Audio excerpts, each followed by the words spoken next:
நீங்க ஒரு செல்ஃபிஷான அம்மான்னு ஃபீல் பண்றீங்களா? அப்ப நீங்க தான் கரெக்டான பேரண்டிங் பண்ணிட்டு இருக்கீங்க. ஒரு கரெக்டான பர்சன்.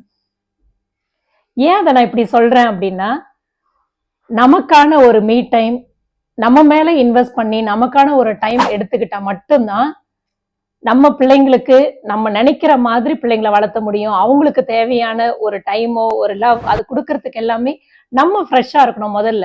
எப்பவுமே ஒரு சாக்ரிஃபைசிங் மோட்லயே எல்லாத்தையும் எடுத்து கட்டி செய்துட்டு சாக்ரிஃபைஸ் பண்றதுனாலதான் நம்ம மோர் லவ் குழந்தைங்களுக்கு கொடுக்குறோம் அப்படின்னு நம்ம நினைக்கிறோம்.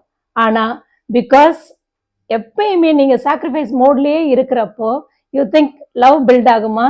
கிடையவே கிடையாது.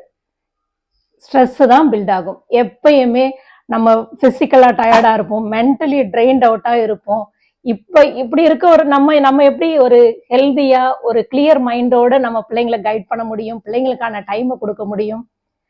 And more over through sacrificing நீங்க என்ன குழந்தைங்களுக்கு சொல்லி கொடுக்குறீங்க? நம்ம சாக்ரிஃபைஸ் பண்றதுனால குழந்தைங்க கான்பிடென்டாவா இருக்கும்? இருக்கவே இருக்காது. எப்பயுமே யூ செட் யுவர் பவுண்டரி. உங்களுக்கான ஒரு டைமை எடுத்துக்கோங்க. ஒரு அம்மாவா எனக்கான ஒரு மீ டைம் வேணும், எனக்கு புக்கு படிக்கவோ இல்லை எனக்கு பர்சனல் டைம் அந்த மாதிரி நீங்க எடுத்தாதான் உங்க குழந்தைகிட்ட நீங்க எனர்ஜெட்டிக்கா வேலை செய்ய முடியும்.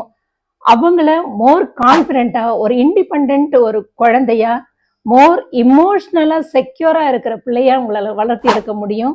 ஸோ அந்த சாக்ரிஃபைசிங் மோட்ல லவ் பில்ட் ஆகாது, ஸ்ட்ரெஸ் தான் பில்ட் ஆகும். உங்களுக்கான ஒரு டைமை எடுத்துக்கிட்டு be a selfish mother so that you can bring up your child நல்ல ஒரு கான்ஃபிடென்ட்டான குழந்தைய வளர்த்த முடியும். தேங்க்யூ ஃபார் வாட்சிங். Hope you like my video.